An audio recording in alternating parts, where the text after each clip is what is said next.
I'm going to raise a couple points in this video, and you can argue them in the comment section below, but I'm hearing that developers coming to Microsoft, especially first party, they've got nothing to worry about anymore when it comes to creating whatever they want. They don't even have to worry about selling anything because of Game Pass. Microsoft will just pay all the bills, whatever they want to do. It's complete freedom. Isn't that wonderful? And my question is, why then are people leaving, especially big startup studios? The Initiative. This is the second game designer director to leave this studio in less than a year.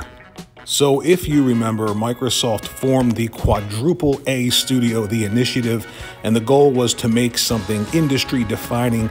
They mentioned Naughty Dog, they mentioned games like Last of Us and Uncharted, and total creative freedom, quadruple A. And then they partnered with Crystal Dynamics, which was odd because you would figure they'd had all the resources they need with Microsoft to create something great. They hired all this talent, but they needed to partner with Crystal Dynamics. Crystal Dynamics came in, and one game designer left, and now, recently, another game designer left the Perfect Dark project. Now, I'm not going to read this article for you like so many other people do on YouTube. I will link it in the description below, and you can read it for yourself. But I want to raise the question, why are people leaving projects, brand new projects, the rebirth of a once semi-popular rare shooter? Why are they leaving if things are so great?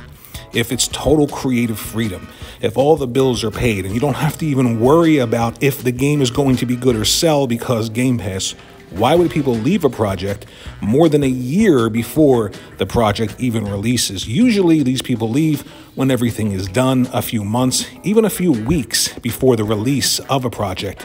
But a full year, longer than a year before a project even releases, there's something going on internally at Microsoft with these first party. Now, we heard a lot of things about managing studios for quite some time, and that's when they had very little studios. Adding more and more and more studios doesn't alleviate the problem of having to manage them, and it looks like something is going on internally. Where there's smoke, sometimes there's fire. Now, let's play devil's advocate for a minute and say that game directors and designers leaving projects before they're even shown a full year or longer before those projects even come out is no big deal. Here's my question. If that's no big deal, then why would a 80% drop in the sales of something, say Horizon Forbidden West, in its second week be something to talk about? You see where I'm going with this one? You guys have to be consistent with your critique. Is it possible this is the next first-party game to launch into Game Pass and use the excuse of games as a service for being incomplete? Let me know in the comment section below. If you liked the video, hit that like button and maybe even think about subscribing to the channel.